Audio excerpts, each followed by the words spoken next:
Hello everyone, welcome to judicial wings. तो हम लोग जिस अपना शॉर्ट नोट सीरीज चला रहे हैं, इसमें इससे पहले मैंने चैप्टर 20 करवाया था। 19 से हमने शुरू किया था, चैप्टर 19 से चैप्टर 20 भी करवाए थे। फिर अब चैप्टर 20 ये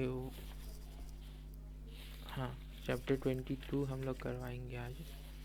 जो इम्पोर्टेंट तुम्हारा चैप्टर है चैप्टर 22, यहाँ पे देख लेना, ये चैप्टर 22 होगा।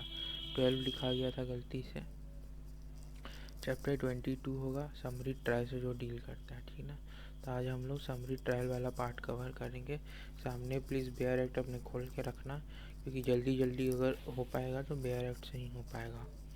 और अगर हम शॉर्ट नोट्स बना रहे हैं, शॉर्ट नोट्स का वीडियो बना रहे हैं और मेरा वीडियो 20 मिनट का हो जा रहा है, तो फिर शॉर्ट नोट्स किस नाम का, ठीक ना।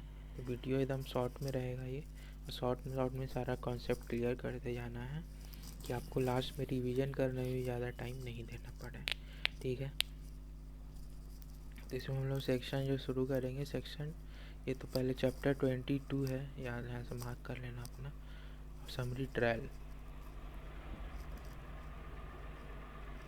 इसमें हम लोग पहला सेक्शन है 283, जो डील करता है पावर टू ट्राई समरली, ठीक ना। कोई भी केस को समरली ट्राई कर रहे हैं, उसका हेडिंग दिया है 283 में। उसमें दिया है रिक्विजिट क्या क्या होगा, कैसे होगा। ये 3 पार्ट में डिवाइडेड है, जैसे देख सकते हैं। अभी हम मार्क कर दे रहे हैं, ये 283 हो गया। ये 3 पार्ट में डिवाइडेड है, पहला, दूसरा और तीसरा।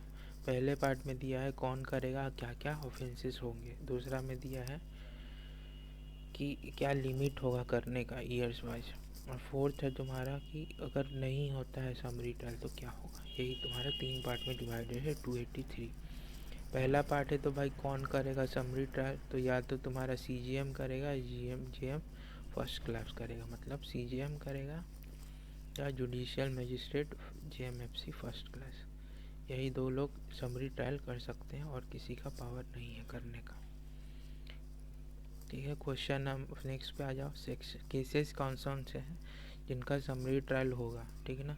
अब ये सब में चेंजेज हुए हैं। ये अप टू 20K वाला देख रहे हो, 20,000 तक का। तो जो भी थेफ्ट होगा तुम्हारा 303 का सब क्लॉज 2, 305, 306 अप टू 20,000 तक का थेफ्ट जो भी होगा, वो तुम्हारा समरी ट्रायल उसका हो जाएगा। यही 20,000 तुम्हारा पहले 2,000 रहता था, इसको बढ़ा के 20,000 किया गया है कि ज़्यादा से ज़्यादा केसेस समरी ट्रायल करके निपटाया जा सके, ठीक ना। दूसरा, ये तो पहला थेफ्ट हो गया। दूसरा है तुम्हारा रिसीविंग और रिटेनिंग स्टोलन प्रॉपर्टी। ये 317 सब प्लस 2 में है, इसका भी लिमिट 20,000 है, ठीक ना। तो एक तो थेफ्ट किया, उसको रिसीव कर रहे हो या रिटेन कर रहे हो, वो भी आ जाएगा। थर्ड है तुम्हारा उसी से रिलेटेड कंसील या डिस्पोज कर रहे हो स्टोलन प्रॉपर्टी, तो 20,000 तक का लिमिट है उसका, 317 सब प्लस 5 में, ठीक है ना। ये भी आ जाएगा इसी में, तुम्हारा 20,000 तक का लिमिट इसमें भी दिया है। फोर्थ है तुम्हारा ट्रेसपास। ट्रेसपास में क्या है, तो 331 सब क्लॉज 2 और 331 सब क्लॉज 3, ये दोनों में ट्रेसपास हो रहा है, तो वो भी आ जाएगा इसमें। समरी ट्रायल उसका किया जा सकता है। और ये सब क्लॉज 5 है, देख लेना कि कोई भी इंसल्ट किया जा रहा है, जिसके चलते इंसल्ट लाइक कोई रिलीजियस एक्टिविटी है उसका इंसल्ट कर रहे हो, या किसी का कमेंट कर दिए, कुछ कर दिए, जिसके चलते ब्रीच ऑफ पीस हो सकता है, जो अंडर सेक्शन 352 है, तो उसका भी समरी ट्रायल हो जाएगा। उसके बाद उसी में दिया है सब क्लॉज 5 में ही क्रिमिनल इंटिमिडेशन हो रहा है 351 सब क्लॉज 2 या 351 सब क्लॉज 3, वो भी इसमें कवर्ड हो जाएगा, उसका भी समरी ट्रायल हो सकता है। उसके बाद समझना ये वाला सब क्लॉज 6 और सब क्लॉज 7, कोई भी अबेटमेंट जो इन सब ऑफेंसेस का अबेटमेंट होगा, ये सब ऑफेंस जो ऊपर दिया था ना 5 सेक्शन में, ये सब का अबेटमेंट हो रहा है, कोई कर रहा है, तो वो भी कवर्ड हो जाएगा समरी ट्रायल में। या वो सब ऊपर वाले का कोई अटेम्प्ट भी कर रहा है, तो वो भी कवर्ड हो जाएगा समरी ट्रायल में, ठीक है। ये 5 होगा। उसके बाद 2 में अबेटमेंट या अटेम्प्ट आ गया। 8 तुम्हारा है सेक्शन 20 कैटल ट्रेसपास एक्ट में कोई कर रहा है, तो उसको भी समरी ट्रायल करने का राइट होता है, ठीक ना। यही है तुम्हारा समरी ट्रायल में कौन कर सकता है, तो सीजीएम और जेएम फर्स्ट क्लास। अब किन किन केसेस का हो सकता है, तो ये सब केसेस का हो सकता है, ठीक है। अब उसी सेक्शन का सब क्लॉज 2 देखो, try समरली any offence below 3 years. पहले ये 2 साल रहता था, ठीक ना, पहले 2 साल तक था। तो अब क्या कर दिया है, कोई भी ऑफेंस जो 3 साल तक का है, अब इसमें थेफ्ट भी आ जाएगा, पहले थेफ्ट नहीं आता था समरी ट्रायल में, 3 साल तक का है, ठीक है, उसका भी समरी ट्रायल किया जा सकता है। अब इसमें कोई भी अपील तुम्हारा लाइन नहीं करेगा, जिस केस का समरी ट्रायल होगा उसका कोई अपील नहीं होता है कभी भी, यही रूल है तुम्हारा, ठीक ना। थर्ड पार्ट में यही दिया है तुम्हारा कि अगर मजिस्ट्रेट को लगता है कि कोई भी तुम्हारा समरी ट्रायल यहाँ पे नहीं होना चाहिए, अगर होता है तो कम में छूट जाएगा एक्यूज, तो यहाँ पे वो समरी ट्रायल नहीं करेगा, उसका जनरल प्रोसीडिंग चलेगा, जो समन या वारंट केस है उसके अंडर चलाया जाएगा उसको। वारंट केस है तो 2 साल से ऊपर या अधिक का ऑफेंस है तो उसमें जाएगा, समन केस है तो उससे कम वाले में उसका समन केस में चलेगा, ठीक ना। 284 पे आ जाते हैं। 284 क्या है तुम्हारा, ये बोलता है समरी ट्रायल जब जेएम सेकेंड क्लास करेगा, तो हाई कोर्ट ना जेएम सेकेंड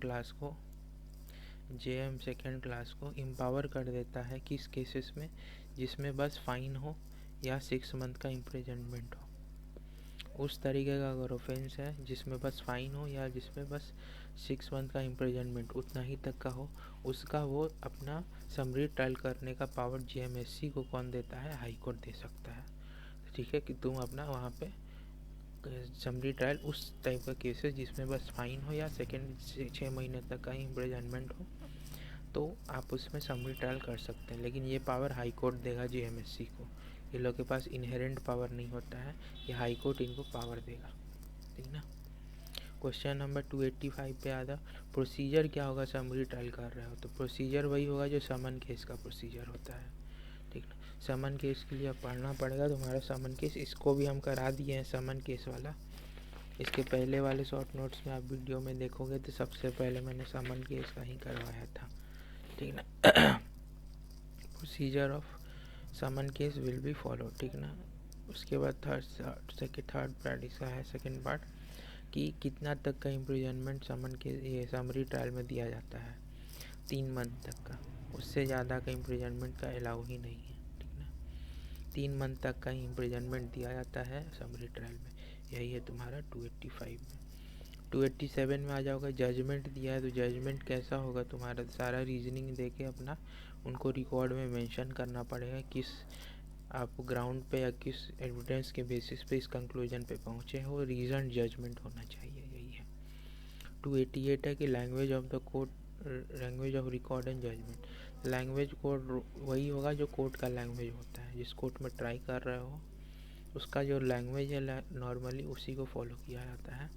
जजमेंट इसमें कोई टाइमलाइन नहीं दिया गया है, ठीक ना, तो जजमेंट जो होगा तुम्हारा एज पर द कोर्ट एक रीजन जजमेंट होना चाहिए, यही है तुम्हारा समरी ट्रायल से रिलेटेड जितना टोटल, ये मैंने करवा दिया शॉर्ट नोट्स में, अगर आप चाहें तो यहाँ से कर सकते हैं। नेक्स्ट में हम लोग प्ली बारगेनिंग का एक बहुत इंपॉर्टेंट टॉपिक बनता है, शॉर्ट नोट्स भी लिखवाया जाता है उस पर मेंस में, तो उसको हम कवर कर देंगे, प्ली बारगेनिंग वाला। अभी समरी ट्रायल करा दिए, इसका आप लोग अब जाएंगे खुद से एक नोट्स बना लेंगे, ये नहीं कि हम जो लिखे हैं ये हम अपने हिसाब से लिखे हैं अपने लिए, मुझे ये सबसे अच्छे समझ में आएगा, लेकिन आपके लिए अपने हिसाब से एक बना लोगे तो आपको अच्छा से समझ में आने वाला है, ठीक है।